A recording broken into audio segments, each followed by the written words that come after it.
ถ้าทุกคนฝึกจับจุดอุณโลมได้แล้วและหลายๆอย่างที่เฮาพากันปฏิบัติอยู่ตอนนี้เฮาเสียนมหัศจรรย์แห่งลมหายใจถ้าคนเข้าสู่ลมหายใจได้แล้วสิเห็นในตัวเองดอกหน้า การจับจุดอุณโลมคือการทรงฌานจุดอุณโลมที่มันเป็นนึกนับขึ้นนั่นน่ะเรียกว่าอาการปิติตัวนี้สิเป็นตัวรู้สึกโตในอุเบกขาเวทนาถ้ายังมีอุเบกขาเวทนาโดยภายนอกแล้วก็สร้างมันก็เข้าสู่อุเบกขาโดยทั้งใจเองดอกหน้าฉะนั้นเป็นที่มหัศจรรย์ที่เขาเจ้าฝึกจนชินและชำนาญได้แล้วฉะนั้นเขาเจ้าไปฝึกจนว่าเขาเจ้าเห็นผลของเขาเจ้าแล้วอย่างเช่นที่เขาเจ้ามาบอกให้ฟังว่าการทำงานกับการปฏิบัติธรรมสามารถทำร่วมกันได้แล้วก็สามารถควบคุมอารมณ์ความรู้สึกในความพอใจและบ่พอใจใดในงานใดนะเขาเจ้าจับจุดอารมณ์ทำงานใดผู้ใดเว้านั้นเว้านี่ในเรื่องที่เฮ็ดให้ขัดใจซึ่งแต่เก่านี่สิขัดใจคือบ่พอใจนั่นแหละมีอารมณ์โกรธมีอารมณ์โมโหถกเถียงกันมากแต่เขาเจ้าเฮ็ดฝึกหัดมากนี่ได้หลายเดือนแล้วก็เห็นผลแล้ว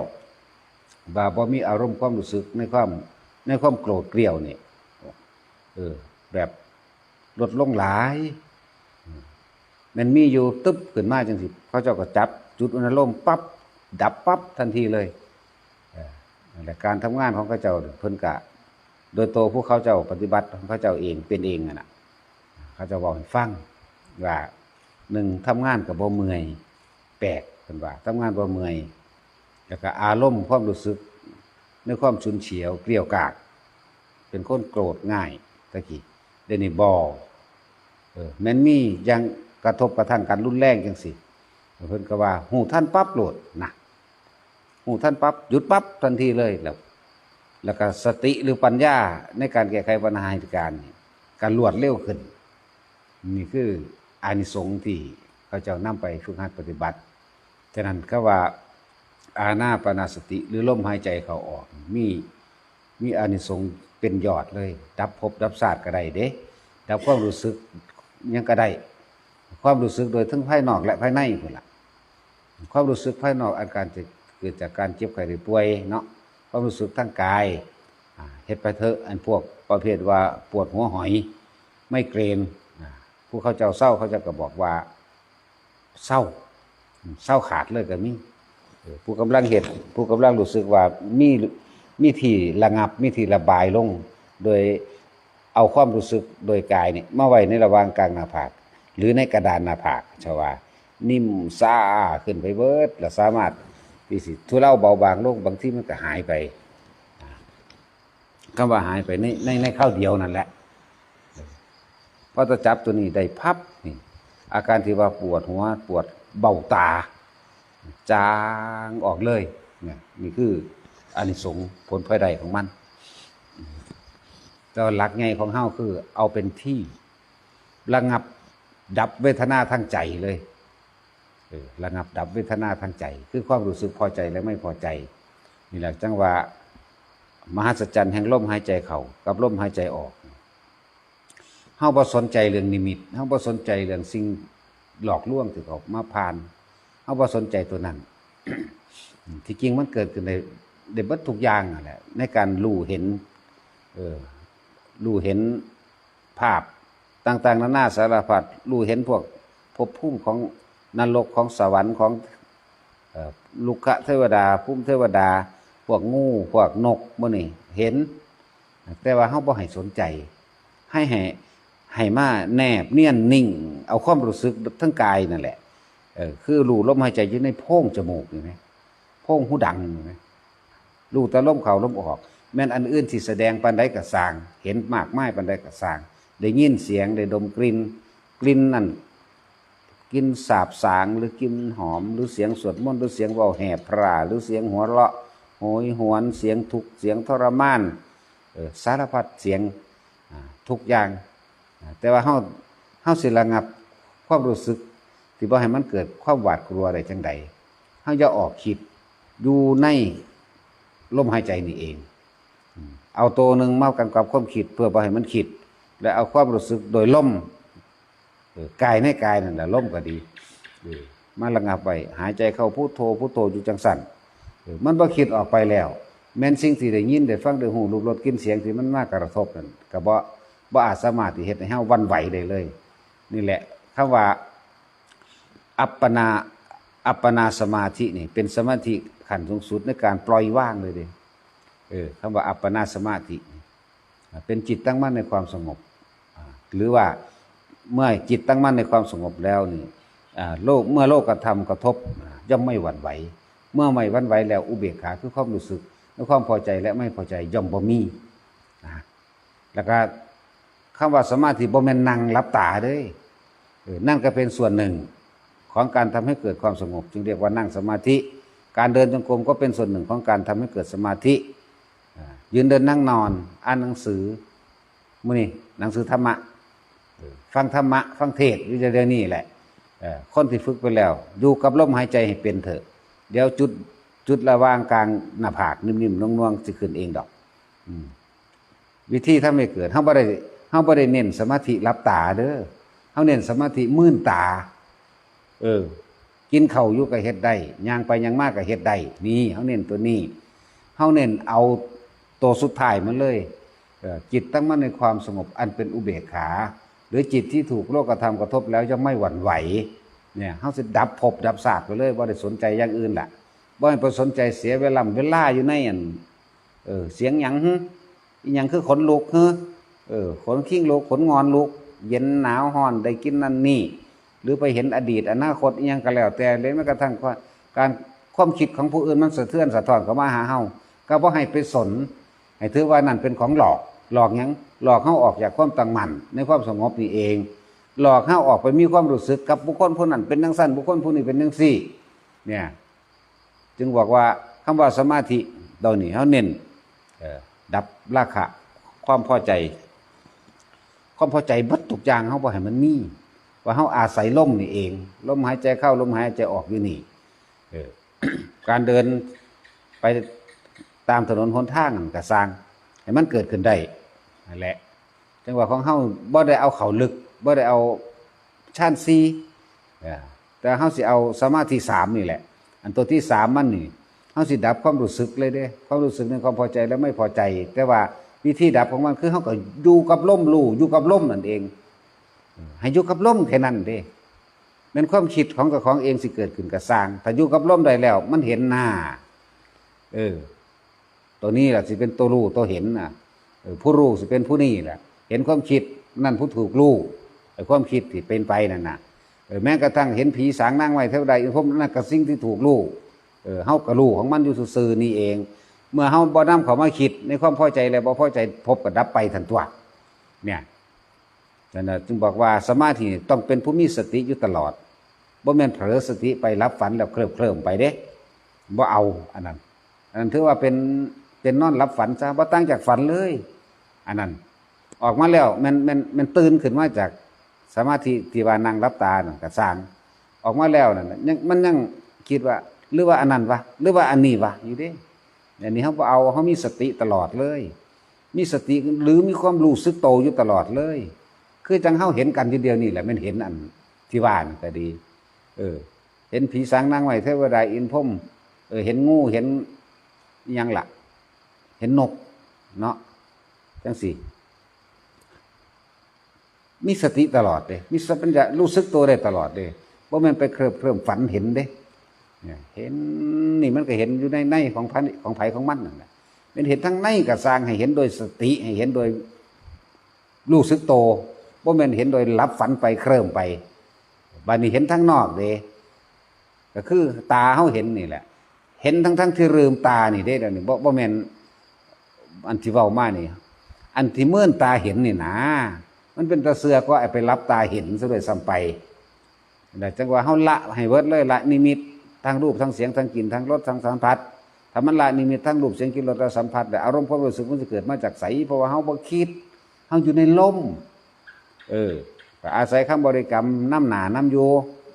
เฮ็ดไปเถอะผู้ใดอยู่กับลมแนบเนี่ยผ พุทโธกับลมถ้าเนียนลงเป็นหนึ่งเดียวกันได้อู้ยมันบอกให้เอาออกให้เป็นตัวผมคือพุทโธกับลมตลอดเนี่ยเพิ่นมาเว้ามึงอยู่สะก่อนมึงจะพึ่งอันนั้นอันนี้หลายเฮ็ดไปเรื่อยๆนั่นมันยังมีในหันแหละบาดมาบางที่คือบ่มีพุทโธคือมีแตะลมนั่นคนมันบ่เคยเห็นคำว่าอุเบกขาความรู้สึกอันเป็นความอุเบกขามันบ่เคยเห็นมันบ่ทันได้มั่นคงมันบ่ทันได้วินัยโยจังว่ามันบ่ทันได้คล่องนั่นเองบ่ทันได้เป็นอัตโนมัตินะถ้ามันคล่องแล้วมันสิบ่ถามเลยล่ะอันนี้คือว่าล่ะมันก็เที่ยวสงสัยเป็นธรรมดาแต่ว่าตราบใดที่เฮาเดินอยู่ในทางของอานาปานสติลมหายใจตัวนี้น่ะบ่มีพลาดแล้วกันน่ะศาสตร์นี้น่ะเป็นศาสตร์สุดท้ายเลยทั้งเบิดละไผก็ดีจังว่าฝึกไปเรื่อยฝึกไปเถอะฮู้หยังเห็นหยังก็สร้างผู้บ่เห็นบ่ฮู้ก็สร้างจะไปสนใจบ่เห็นละดีจังบ่ได้คิดมากแต่เห็นแล้วคิดมากเด้อันนั้นหยังอันนั้นแล้วก็ไปหาเว้ากันแล้วนี่เว้าแล้วปล่อยบ่เป็นเทั้งเว้าเทั้งมโนภาพไปนำได้บัดนี้มันพยายามนึกจำภาพนั้นแม่นสั่นบ่น้อยจังสี่บ่น้อจังว่าอยู่ในอานาปานสติอยู่ในลมหายใจเถอะได้หยังบ่ได้หยังเห็นหยังบ่เห็นหยังก็สร้างถ้าเฮาอยู่ในลมอย่างเดียวมันดับโดยได้พบจักบ่ล่ะมันบ่มีความคิดนะอันดับความคิดก็ดับด้วยลมนี่แหละจะไปดับด้วยหยังดับด้วยลมมันนั่งเห็นดอกอันพวกกันมันแล่นไปอยู่นั่นน่ะว่างแบบใดว่างโดยเอาความรู้สึกในความพอใจแล้วไม่พอใจแล้วมันเป็นเครื่องยืนยันตัดสินเจ้าของเองเอาเจ้าของแหละตัดสินเจ้าของผู้ใดก็เคยศูนย์ตัวถ้าเทียบนี่นะโอ้ยศูนย์ผู้นั้นผู้นี้มันฟึ่งขึ้นมามันธรรมดาบ่เนาะเนาะตัดสินจะเคยศูนย์ให้ฮิปโปวะเคยแม่นบ่จะเฮ็ดจังใดบัดนี้จะกอดบ่ว่ามันอยากตีอยากฆ่าบ่แต่ฮิปโปได้ศูนย์เฮ็ดจังใดบัดนี้ฟาดค้อนใส่เลยแม่นบ่เรื่องสั้นแหละนั่นเคยพูดก็เคยศูนย์ตัวเรื่องสั้นเด้ความรู้สึกตัวนั้นแหละนั่นแหละอัตตานั่นแหละตัวตนเฮาสิดับอัตตาดับตัวตนแบบใดเฮาสิดับภพดับชาติแบบใดดับด้วยการเข้ามารู้ลมแล้วเท่านั้นเองดับแล้วบ่มีความรู้สึกในความพอใจและบ่พอใจก็จบแล้วดับความพอใจตัวเดียวดับราคะตัวเดียวนั่นเองนั่นแหละถ้าดับราคะแล้วก็มันก็ดับทั้งเบิดนั่นแหละมันก็ดับความคิดไปด้วยนั่นแหละดับสังขารดับวิญญาณดับไปละดับน้ำดับรูปผุดดับไปเบิดนั่นแหละแต่ดับราคาตัวเดียวพ่อจะไปไล่เอาทั้งเบิดหรอกไล่ได้เบิดนั่นแหละซ้ำสิไล่นี่ไล่ได้125อย่างผมว่าภาษาไล่หน้าเดียวเอาจนละเอียดละออจนว่าบ่ฮู้จักแนวสิว่าอีกคิดจนเบิดคิดดอกจักว่าหลักไล่สำรวจว่าสายเกิดแห่งความคิดไอ้สังขารทั้งหลายมันพาเกิดแบบใดคือความคิดทั้งใดเกิดแบบใดเป็นแบบใดไล่ย่างละ125เด้ทั้งเกิดทั้งดับเบิดคิดบัดจบจักว่าล่ะเบิดความรู้บ่มีความรู้อีกอยู่ในลมอยู่ในหูดังอยู่เท่านั้นแหละถ้าเฮามีโอกาสได้ป่วยจักว่าเฮามีโอกาสได้คอยรู้ลมหายใจบาดสิตายนี่นะความตายมันบ่ได้บอกได้ว่าใครสิตายแบบใดจักว่าล่ะถ้าเฮามีโอกาสได้นอนป่วยจับลมหายใจไปเด้อพวกใดก็ดีรู้ลมเข้ารู้ลมออกอยู่หั่นแหละบ่ต้องไปรู้หยังมากมายดอกธรรมะนั่นน่ะว่าถ้ารู้ลมเข้ารู้ลมออกมันขึ้นไปเองดอกนาบาดมันตายจิตติดที่ไหนย่อมไปเกิดที่นั่นเด้อถ้าสินติดฮิปโปสิก็ไปเกิดกับฮิปโปอีกครูบาลามีอันนั้นจักแต่ละมื้อแต่ละเรื่องเถียงกันอยู่พุ่นแล้วตั้งแต่ว่ามันเถียงเด้เขาบอกกันธรรมดาแหละแต่ว่าตัดสินแล้วหูหนวกเมียเลยเบาแห้งตั้งแต่เขามันหยังเนาะบัดนี้วะบอกโทรศัพท์ฮะหยังมาฆ่ากันแล้วว่าบาดเดียววะตั้งแต่ว่าแม่นเมียก็เว้านำเห็นจังซั่นหูหยังบ่หูหยังก็สร้างรู้ลมเข้ารู้ลมออกนี่เอาแค่ลมเข้าลมออกแล้วมันก็ดับแล้วก็รู้สึกนึกคิดทั้งหลายจากว่าล่ะง่ายๆผู้ใดจับจุดอุณหภูมิใดนี่แหละจังว่าถ้าจับจุดอุณหภูมิได้แล้วไปทำการทำงานแล้วสามารถทำจุดอุณหภูมิขึ้นได้แล้วนั่นแหละความดับภพดับชาติ มันสิมีอาการอุเบกขาคือความรู้สึกเฉยๆโดยทางกายมันก็มีบานี้โดยทั้งในโดยทั้งใจมันก็ซึมเข้าหากันเองหรอกมันที่เป็นแบบหมายถึงมันบ่เมื่อยน่ะถ้าทำการทำงานก็ดีคือเขาว่านั่นแหละเขาบอกฟังอยู่ว่าบ่เมื่อยก็เป็นที่น่าอัศจรรย์เด้เพิ่นว่าแต่กี้ว่าเท่าใดเว้าให้ถึงถ้างานหลายๆมานี่ศูนย์โลดว่าเดี๋ยวนี้มันคือบ่ศูนย์เฮ้อว่าซั่นเอามันบ่ดีบ่วะเนาะดีอยู่ว่าซั่นมาถามกูเห็นหยังมันบ่ศูนย์นะมึงอยากศูนย์จะฆ่าคนอยู่เพราะสำนั้นบ่ซั่นดอกก็ว่าถึงฆ่าดอกซั่นความคิดฆ่านั่นน่ะรู้จักว่าซั่นดอกความคิดเด้ฆ่าบ่แม่นฆ่าเขาได้ฆ่าเจ้าของได้นั่นซั่นดอกในเวลาใดที่ก็ตามที่เฮาโกรธเกลียดเทียดแค้นนี่หวังทำลายให้ผู้ใดผู้หนึ่งเสียชีวิตและทรัพย์สินนะทั้งคนและสัตว์นั่นแหละเวลานั้นกำลังฆ่าเจ้าของเวลานั้นกำลังลงนรกตายในอารมณ์จิตสุดท้ายนั่นอารมณ์ข้างตอนนั้นตายตอนนั้นไปนรกเลยเด้จังสั้นจังว่าฝึกเอาบ่ได้ฮู้นะฝึก ฝึกเป็นแล้วก็บ่ยากดอกฝึกง่ายๆเป็นง่ายๆนึงสมาธิของเฮามันสมาธิลืมตาบ่แม่นหลับตาฌานของเฮากับฌานแบบว่าบ่ได้หลับตาเพ่งจึงๆอยู่พอสำนั้นบ่ได้กึ่งอยู่พอสำนั้นเฮาเอาอุณโลมขึ้นนั่นแหละเป็นผู้อยู่ในฌานแล้วเป็นผู้ไม่ห่างจากฌานแล้วเนี่ยง่ายๆผู้ใดตายในฌานในแบบนั้นมันก็เป็นพรหมพุ่นล่ะมันบ่มีนิวรณ์บ่มีกังวลเรื่องใดติดใจในความสุขอันนี้จักว่าเลยตายไปสุขอันเกิดจากปิตินี่แหละสมมุติว่าตายในแบบลักษณะนั้นปุ๊บก็ไปเป็นพรหมเลยคนที่ฟังธรรมอยู่แล้วนะคนที่ฟังธรรมอยู่แล้วฟังอริยสัจสี่หรือสวดธรรมจักรอทิตตปริยายสวดอนัตตคณสูตรอยู่แล้วนั่นน่ะมีโอกาสบรรลุข้างบนเบิดนั่นแหละนะไปเถอะทรงฌานตายน่ะเฮ็ดไปเถอะบ่แม่นเข้าฌานตายบ่มีผู้ใดเข้าตายได้จักคนมันต้องออกมามีแต่ทรงจังตายถ้ามีโอกาสได้ค่อยๆป่วยนอนตายจักว่าล่ะฉะนั้นสิจับลมหายใจได้มันไปนิพพานพุ่นเด้เนาะนิพพานเป็นจังได๋ก็สร้างดับความรู้สึกเจ้าของซะก่อนจะไปวาดฝันแม้แต่นิพพานก็ยังบ่อยากไปพุ่นล่ะมันดับขนาดนั้นแหละจักว่าล่ะซื่อๆอยู่จังซั่นแหละแต่มันเป็นจังได๋กูบ่ฮู้จักสู้โลด กูก็เป็นซื่อๆอยู่ว่างนี่เขาว่าเขาถามจักบ่เป็นวิมานบ่กูก็บ่ฮู้จักคือกันว่ามันเป็นจังได๋กูเป็นซื่อๆอยู่ว่างมันเป็นจังได๋เป็นซื่อๆน่ะก็สู้บ่เคยเป็นสู้สิฮู้จักสิสู้ก็เข้าสู่อุเบกขามันได้ซะก่อนตัวอุเบกขานี่บ่แม่นคำเว้าเอาบ่แม่นคำคิดเอาคิดว่าต้องเป็นแบบนั้นแบบนี้บ่แม่นเด้สูมันบ่คิดเด้ซั่นดอกเฮ็ดจังได๋สิบ่คิดได้ก็อยู่ในหูดังนั่นแหละเนาะเอาละพ่อกลับไปอยู่ในหูดังโดยเฉพาะฮิปโปหูดัง